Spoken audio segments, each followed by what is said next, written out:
everybody. Good morning. We made it. Oh, I got the wrong screen up. How you all doing today? Sorry that I'm late, but we had a little dog issue to deal with this morning. Sometimes the dogs take two to wrangle, and today was one of those days. So I'm sorry that I'm late, but we made it in here. So let's get after it here. It's going to be I think a quick show today. I got one thing I really wanted to talk about, which is a thing that came up last week or Monday. I forget when it was. I think it was last week. When Odds Working was asking me about the show's called House Edge Live. Talk about the House Edge. So today we're going to talk about the House Edge just a little bit. I've done a bunch of videos on this before, so I don't want to reinvent the wheel. But I want to give you kind of a quick look at it, and maybe it's a way to kind of frame the way that we think about things. All right. So before we do, let's remember the stuff, right? Understand your bankroll. Understand how you view risk. Understand, hopefully, your ability to identify opportunity, which means opportunity to leave or to stay. Stay and lean into a hot roll or a good table or whatever you want to call it, or get the hell out of there when it ain't going your way. Gambling comes down to luck, ultimately, right? There's no guaranteed way to win. It's all about luck at some point. And identifying when your luck has run out is a thing, right? If you go in there and you win quick, which is fantastic, and you play it out a little bit longer and it goes away, it's going away. Just get out of there. Take your money and run. People forget the simple things, right? We forget the easy things. Like when you're up, you can leave, and that's your opportunity sometimes. Some people view that time as the time to go in hard, and it's sometimes the opposite may be true. All right. Understand that you have goals. If you hit your goal, boogie or lean in, right? Keep yourself under control. All right. Prep for the Cure. Obviously, this is going to be the last real show before the event. We have a show tomorrow morning, which will be, I'll do a little preview of the event. We're going to go through all the speakers, the schedule, how it's going to work, where you can watch it, and all that stuff. We'll do that tomorrow. Get an updated list here. And by the way, there's been a couple more donations that have come in, not through the website, but people have made donations directly to Vets Moving Forward, bypassing the website, our website. So the number is actually higher here. This donations number that says 750 is actually quite a bit higher than 750 because people have made direct donations. I got to add that. I got to get from Lori that number and add it in for us. So we're going to be close to the $5,000 raised before we leave here on Thursday night. So anyway, if you're still last minute shopping, right, and you want to come on out. It's $100. $100 to hang out with me and the gang. If you want to help fund those dogs and you can't make it out there, fantastic. Go buy the dog food, go buy the collars, go buy their blankies, all the things the dogs need. You can purchase the actual stuff for each of the dogs, which is fantastic. Also, if you're interested in doing things like, hey, I want to give $1,000, cool. You do $1,000 donation, Bo Parker will give you a lesson. You do $5,000 donation, you get to hang out for a day. Training, dinner, gambling with David and Alex from Casino Quest. Like, there's all sorts of really cool things you can just buy in addition to or instead of funding the dog. So get what you want to get and help the vets out. We really appreciate that. All right. For today, let's chat House Edge a little tiny bit. I don't want to go too deep into the math because the math is boring, but let's talk about what it looks like for your life, okay? We'll take a look at the place bet of a 5. It's an easy one, and it's a bad House Edge, right? Of the place bets, it's the worst. So we'll take a look at that one.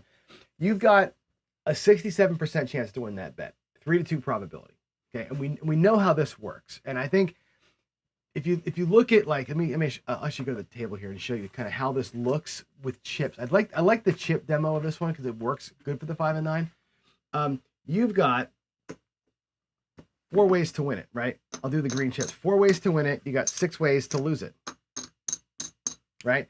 That's how all this probability stuff works, right? 4 ways to win the 5, 6 ways to lose it on the 7. Everything else doesn't matter, right? If you reduce the fraction, though, right? 6-4 is the same as 3-2, right? So your probabilities here are 3-2. Your odds of winning are a little different. Remember, the odds and probs are a little different, right? Out of 5 outcomes, 2 of them are good for you. And this is where the 40% comes in, right? The 45% comes in. So there's a difference in probabilities and odds. But here's the point. The 5, if a $10 bet is placed on the 5, it should pay, according to the probabilities, 3-2. You should get paid $15, right? That's what you should get paid. That's what odds pay. True odds pay, true, $15. What do you actually get paid? You get paid 14 bucks on that 5, right? So they're hosing you for $1. Every time you win the 5, you're getting hosed out of $1. I'll put it down here in the field. Every time the 5 wins, you're getting hosed for $1. That's the house edge. That's the commission. That's the house commission. You don't feel that directly. I say this all the time. You don't feel the house edge because you're getting paid. Hey, cool, it pays that, right? If they forced you every time to say, drop me $1, I'll pay you 15. We do 15 for 1 as a convenience. What if they said every bet, you got to give me $1? That's our commission on every single bet. Effectively buying the bet every single time. Then you'd feel the house edge. But the way that they pay it in like an invisible way, so they just take the dollar. And you don't feel that coming out. That's the house edge, right? And it comes out on the, and again, not doing the math here, but it comes out to about 4%. And what that means for you is that if you bet 10 bucks 100 times, right? And things worked out the way they're supposed to. Again, all the math works out the way that it's supposed to work out. Okay. If it works out properly, you'll lose 60 of those. You'll win 40 of them, right? If it's 6-4, you'll lose 60, win 40 out of 100 resolved bets, right? You'll lose the full 600. You're going to lose $10 60 times for 600 bucks. You're going to win 40 times $14 for $560 in total, which means you'll be, technically speaking, down 40 bucks. This is how the casino makes their money. This is literally how the lights get kept on in the casino. Okay. You don't notice that because you won 560 bucks, right? That's what you know. In reality, you got gypped out of $40, which is not a small amount of money. Let's put it out there. Let's put 40 bucks out there. That's not a little amount of money. 40 bucks is quite a bit. And again, you don't feel it. People say, fuck the house edge. You don't feel it. You do in the end. Now, again, this, of course, is predicated upon the fact that you get a perfect 100 resolutions. It works out exactly 60-40. It won't. In 100 resolutions, it won't be 60-40. It might be 56-44, in which case you'd be ahead, right? You come out ahead of that deal, right? It might be 50-50. It might be 70-30. You just don't know. Out of 1,000 resolutions, it's getting closer to 600-400. Out of 10,000 resolutions, it's very close to 6,000-4,000. It gets closer to the right number the longer you go. That's where the casino makes their money. This 40 bucks on every 100 bets is that's how they make their money. On the 6 and 8, it's not 40 bucks, right? It's not 4%. It's a little different than that. It's like 1 point whatever it is, 1.3 or 1.5, whatever it comes out to. That 40 bucks looks like 15 bucks on a 6 or 8. Okay. But you don't feel it directly. You endure it. Good job, Skill. Now that's the 5 and 9. Okay. So that's what it looks like. What does this mean, by the way? If you're 40 bucks down after 100, and again, 100 fives is not a lot. That's 100 resolutions is not a lot. You're 40 bucks down. That means you've got to win how many bets? You've got to win the 5, at least. I'll put the 14 bucks out there. You got to win it 1. There's 14. You got to win it 2. You got to win it 3 times. Oh my God. Me and my freaking chips, right? You got to win it 3 times to get back 10, 20, 30, 34, 38, $42. You got to win 3 times more than you're supposed to get back what you've lost. Every 100 resolutions, you're going to be about 3 behind. Think about that. Every time you have 100, you're 3 more behind. You got to win 3 times to get that house edge back more than you're supposed to lose. You got to go 43-57 in the next 100 to make that go away. Okay? If you don't, now you got to win 6 and then 9 and then 12. So every time you go through 100 resolutions, picture the 5 or 9 beating you for 40 extra bucks. You got to win another 3 times to get it right. That's what the impact of the house edge is on you. It's huge. When you look at these 4%, 5% games, it's enormous, right? To get back from it. Think about things like the ATS where the house edge is in the 20s. Okay? The 100 resolutions at 555 isn't 40 bucks down. 100 resolutions at 555 puts you almost $165 down. You got to win it twice just to catch back up. It's crazy town, all right? Now, let's look at the next one, which is the pass line. And the pass line is a much harder to calculate. So I'm going to give you I did the math ahead of time. The pass line, the problem with the pass line is that it's two phases, right? You've got your $10 here, right? Which has the advantage for the one roll. You've got 8 ways to win it. You got 4 ways to lose it. So you're 2-to-1 advantage down here. So this is a great bet. And then the puck goes on, and then it changes. Then you're a 2-to-1 underdog here. You're a 3-to-2 underdog here. You're a 5-to-6 underdog here. You're always underwater by about the aggregate's about 40% under is what it works out to. You're about 40% underdog. So it's a hard bet because there's 2 parts to it. So I can't do it with the chips like I did the 5 and 9. But the probability of this bet resolving for you, it's about 49.3%. I always say it's about a 50-50 game. It's not quite 50-50. It's 49.3, which means this $10 bet in aggregate, if you think about the average win across the whole thing, right, across this bet plus when the puck is on, you should win an average of $10.30. That's what that means, right? What you should be paid, like the 5 and 9 should pay you 15. This bet should pay you $10.30 effectively. It doesn't. It pays you $10, right? You get paid flat. The juice on this bet is about that 30 cents is what it comes out to be. It's kind of a weird calculation, but that's what it ends up being, about 30 cents or so per bet. Okay. So the house edge between all the phases is 1.4%. Y'all know the number. Okay. How does it come to you in real life though? It's about this. And this is where it's not quite, the math isn't quite perfect, but in 100 resolutions, you'll win about 51 or 49 times. You'll lose about 51 times. You can't get the exact 49.3 wins or whatever. So there's the devil's in this detail, this 0.7%. That's where the devil comes into. So these numbers here are close. This should be like 510 losses, and it should be like 480 whatever in the wins, right? In the end, the pass line bet, you'll be down about $14. Right, the 1.4%, you'll be down about $14. This shows about a $20 delta in here. That's wrong. It's about $14 is the reality of it. So we come back to the screen over here. So if we think about the difference of the house edge of the pass line versus the 5, the difference in that is enormous, right?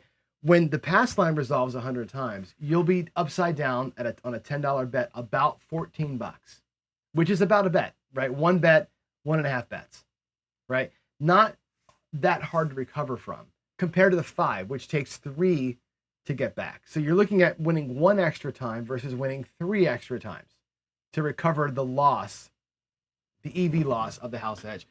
The impact of that's pretty big when you think about it. So when we say, don't worry about the house edge, what matters is what wins. There's truth on both sides of that thing, right? This matters, right? When you have 100 resolutions and you walk away down $14 versus walking away $40 down.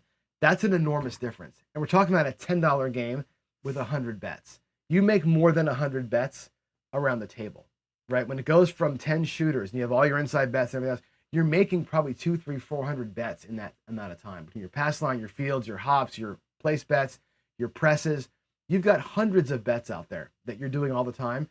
That $40 on the 5 that we showed, it happens on all the bets, and that all adds up to your overall loss. It's not like where'd my money go because the dice didn't help. It's like where'd my money go because the house edge is sucking it out of you without you realizing it. The pass line, the don't pass at these little tiny edges, right? You can last a little bit longer, right? You'll lose less money, $14 versus 40 over the same amount of time. That's the impact of the house edge on you. Now, what that does in reality, and I didn't put a screen up for this one, but I should. Maybe next time we talk about it, I'll do it, is the opportunity cost. Okay? A low house edge game where it's 50-50 effectively, winning that one bet back, even though you've only lost a net one bet, winning that one bet back is not easy because you're 50-50 and it pays 1-to-1. So you've got to really extend to get the multiple wins back to back. It's harder to get that one win that you need to recover the house edge versus the 5 because you're getting that extra $4, which helps you have to get less numbers. The real secret to this whole thing, the way that you mitigate the house edge, is 3 things. One, luck. You need luck. You need to outpace the probabilities. The only way to beat the house edge for reals is to outpace probability. right? You got to win more than you're supposed to, lose less than you're supposed to. That's the big thing, right? Here's the thing too. The 50-50 on the, let's take the pass line, right? It rarely, if ever, it does happen, but it rarely goes win, loss, win, loss. You never chop for 100 straight. Like that's such a rare case. I'm sure mathematically it'll happen, right? In reality, it never happens. You're probably never going to see that in your life. You're also never going to see 50 straight losses and 50 straight wins, right? Be cool if you did, right? But most likely you're going to be in a world where you win 1, lose 3, win 5, lose 2. You're going to be kind of, bouncing around a little bit. That's the world you live in. You live in a world of streaks. The way to mitigate it, I think, is to capitalize on streaks, whether it's the 5 or it's the pass line or it's the field, whatever it is. Capitalize on a streak with progressive betting. These points should be reversed. You need to have some luck. You need to catch the right kind of streak. You need to bet progressively. Okay. And what does that look like to you? On the table, it looks like this. Okay. We take the 5. We'll take that one first, right? Let's take a $10 5. Let's say that we're down that $40. It happened perfectly. We lost our $40. Okay. And let's take that $14 win. Okay. There's the $14 win. We know that we need 3 wins to catch it. Okay. If you were to press the bet to 20 and keep $4 for yourself, and then your next win is $28. Okay. I'm going to pay it 30 for 2. Okay. Now you've got your $40 back. You can do it in 2 hits with progressive betting. The reason why pressing works to mitigate the house edge, it doesn't take the house edge away, right? It reduces the amount of time that it takes to recover from the house edge impact. That's a perfect example of it. It takes 2 hits instead of 3 if you're willing to full press your bet. You'll be in the exact same spot. If you took same bet, you're at $42. If you did a full press to 20 and took your $28, you'd still be at $42. You'd be in the exact same spot in 2 hits instead of 3 hits. This is the reason why pressing or progressive betting works, right? Should you do that every single time? Not necessarily. I don't have a problem though with the double tap. This is a double tap. This is David from Casino Quest. They call it the double tap. The double tap works because it gets your money back. He says it gets your money back. What I say is that it mitigates house edge losses. This gets you back to square from your expected loss. It wipes out the expected loss, and now you can play regular craps. That's how you get out of it. That's how you mitigate house edge on a place bet. I think the same thing happens down here on the pass line, right? You get a pass line win, and even if you just bump it up 1, okay, take the pass, go up 1 unit with it, and keep 5 in your rack. On the next win of $15, when you go back down to 10, guess what? There's your money back. There's your house edge recovery, plus a little bit of juice, right? Even a 1 unit press on a 50-50 bet will get you back your original plus the expected house edge loss, and there you go. Okay? You got to progressively bet. If you're going to do a full parlay, God bless you. You're going to do a 1-leg parlay or 1-piece parlay, fine. You have to progress your bets. Okay? Some people say same bet the first one, progress the second one. I'm a bigger believer in the progressive. If you're not going to regress, then progress early and get the hell out. That's how you mitigate. You got to catch a streak. If you don't get 2 in a row, that's going to bite you. You're going to give up half your profit every time. But if you catch the streak, even if it's a 2-run streak, 2 little tiny streak of 2 in a row, you're going to catch it. If anybody's ever heard of, the what's called the Kelly criterion, famous betting system, right? And the way that came about was a little history lesson. The way that came about was they told people in advance, a bunch of mathematicians, there was actually a bunch of students they gave this exercise to, said, look, we're going to flip a coin, pass line bet. We're going to flip a coin and we're going to tell you the outcome. We're not going to tell you how it happens, but we're going to tell you the outcome. We're going to tell you, in their case, they did it with a 60-40 split. We're going to tell you you're going to get 60 heads and 40 tails. I'm telling you, pass line, you're going to get 49-51. It's the same idea. You know the outcome ahead. You know the outcome ahead of time. You know on the 5 and 9 you're going to win 40% of the time. You know that. You're going to win 4, you're going to lose 6. Knowing that ahead of time, how do you bet? And what happened was they took like 1,000 college students, math students, they gave them the problem. Here's 100 bets. You're going to win 60. Which one of you can win the most money no matter what happens? Right? And there's a secret to it. It's called, go watch the videos. It's called the Kelly criterion. It's a matter of betting a percentage of your bankroll when you know you have the edge. And the whole thing is about streak betting. It's about catching that win with the most amount of money from your rack at one time. That's what it's all about. That's what streak betting is to me. So when I say streak betting, I'm not saying I can predict a streak. I'm saying that I bet low, low, low, low. When the streak happens, you rail dump into the streak, right? With your wins, not from your rack, but you rail dump your wins into the streak. That's how you mitigate all those losses. That's how you can overcome the situation where you lose 52 and win 48 on the pass line. Because now you've given up the $14 house edge plus an extra $10 in losses. When you streak bet, when you progress your bets, when you take advantage of a couple, 2, 3 in a row, you can quickly mitigate what you lost in house edge plus what you lost in overages on the probabilities. That's the secret to gambling. That's, to me, the secret sauce is nothing other than progression betting from a low starting point. That is the secret to the whole thing. Whether you're on the pass line or you're on the 5, it doesn't really matter. What matters is how much you have to recover. The 5 sucks more money out of your life than the pass line does. The 5 also wins more than 1-to-1, so you have opportunity on the 5 to do a little bit more aggressive progression betting to take care of business when it's time to take care of business. That to me is the sauce, right? I don't have the formula. I don't have math on it, like the exact numbers to play, but that's the way you get this done. You do not same bet. You same bet everything, that's giving the casino the exact house edge they want, right? If you chase your losses, the house edge gets exacerbated when you chase your losses with the ladder system, unless the ladder works itself out. If it doesn't work itself out, you've compounded that problem, right? Stay low, stay low, stay low, and then bang, when it happens, it has to happen. And when it happens, you can't be afraid to let it happen. And this is the part. This is where the 1, 3, 2, 4 comes in, or the 4-leg parlays come in. If you're betting low and losing low, and when it happens, you can recover 5, 8, 10 units at a time on the streak when it comes up.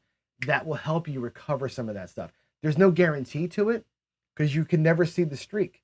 Your streak might only be 2 and not the 3 that you need, but you're helping yourself through it. Okay, that's my. Go watch the Kelly method. You got to watch these videos. Again, you can't Kelly bet the box numbers. Kelly criterion only works when you're the boss. It only works when you have a known advantage. That's why the advantage plays, the card counters, right? Poker players, when they have an advantage play, they can Kelly bet the advantage. We don't have an advantage in craps. If you had an advantage in craps, if you really had a shooter's advantage in craps, and you Kelly bet the line. What I would do if I really had an advantage as a shooter, you'd Kelly bet the line. That's what you would do, because that's the one that you can control, not the box numbers. But anyway, that's my chat about house edge today. I don't want to go too deep. I'll put links up in this video description after the show here to the Kelly criterion videos I think you should watch, because they're very interesting. If nothing else, it's a cool, watch how they kind of thought through the problem. It's very interesting. And I'll also give you the link to the house edge videos that I did that really explain this with a lot of spreadsheets and math and everything else. It's boring, but it's interesting. It's boring, but it's stuff you have to kind of know. So, the house edge doesn't change, right? When you press more, you win more. Doesn't change the edge, and no, it doesn't go away. But what you do is you mitigate its effect on you. So if you lost, or if you won the exact amount of times you're supposed to win, and you're quote unquote upside down by the house edge amount, that 5, you're down $40 or 400 or $4,000, whatever it is, your percentages.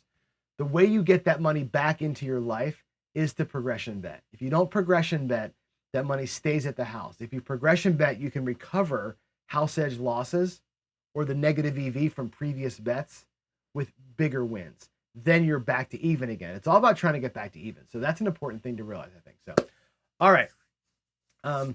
Yes, you cannot win over time.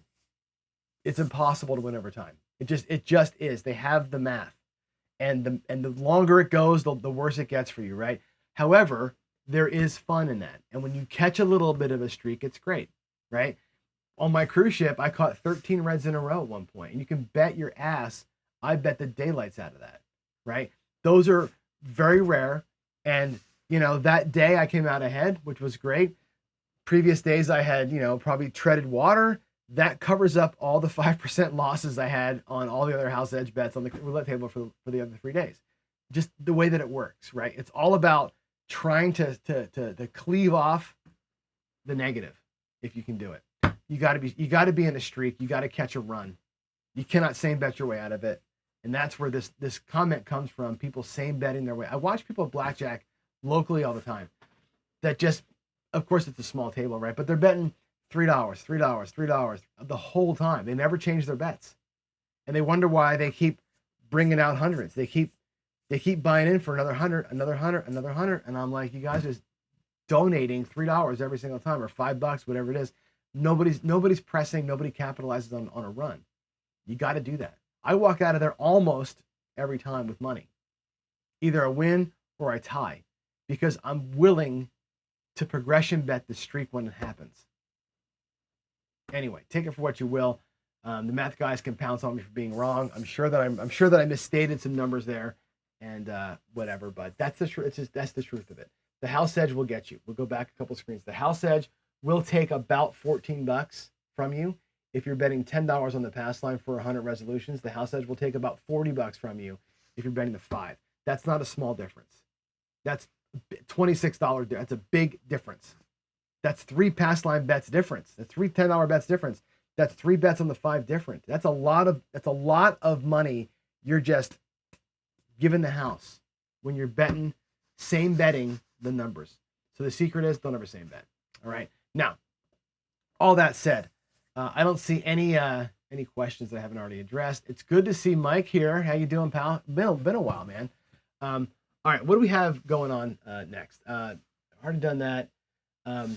Tomorrow we will preview Craps for the Cure. I'll show you the schedule. I'll show you the donation pages. I'll show you everything that's going on tomorrow. We'll do a little preview of it.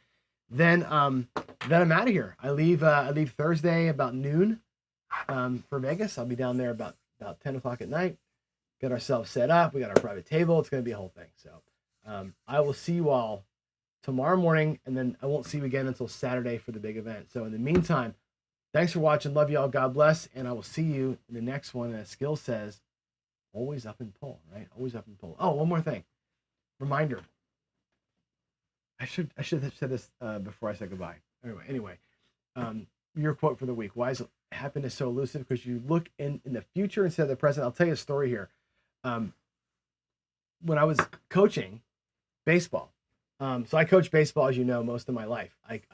My son played from when he was 5, and I coached him from 5 till he was 16. Then I took another team and I coached them from 13 to 18. Baseball is a big thing, right? And I remember every year we would always have the tryouts and and even like halfway through the season, we were already looking at, okay, next year at tryouts, we're going to get this pitcher. We're going to try and recruit that kid. And I remember like being at tournaments, recruiting kids and like talking to their parents, like, hey, you want to play for us next year? All this kind of stuff. Anyway, we always were looking at the year ahead of us. What we're going to do next year. What are we going to do? How are we going to do next year? What kind of lessons is Zach going to get? Who's going to be his coach over the summer, over the winter time? Me and Zach were talking to coaches that we liked in the summer for the winter to make him a better catcher, right? And I remember somebody saying, don't wish it away, right? Which is good advice. Don't wish it away. They're like, you're got a tournament right now. Your team is, whatever, 17-3, go, whatever. And you forget, especially as a coach or as a helicopter parent, as some people are, to really like live in the moment of where your kids are. Like enjoy the game. Enjoy that he struck out. It happens, right? Enjoy all of it. Don't wish it away, because what happens is next year comes and next year comes and next year comes. And you're always building the next team and getting your kid at better coaching and blah, blah. Before you know it, they're in fucking college. And you're like, did I enjoy any of that? We did. We did enjoy it all. But the danger is that you don't. The danger is that you're looking at my daughter going into 10th grade, my daughter going to 11th grade. And but when's Zach going to get married? And you're looking ahead 3 or 4 years. And you're like, wait a minute. Right now, Zach and his girlfriend are awesome. Let's have fun with them as they are. Let's not worry about when they get married and have kids. Don't look into the present. Don't look into the future. Live where your feet are. Love y'all. God bless. See you tomorrow. Bye.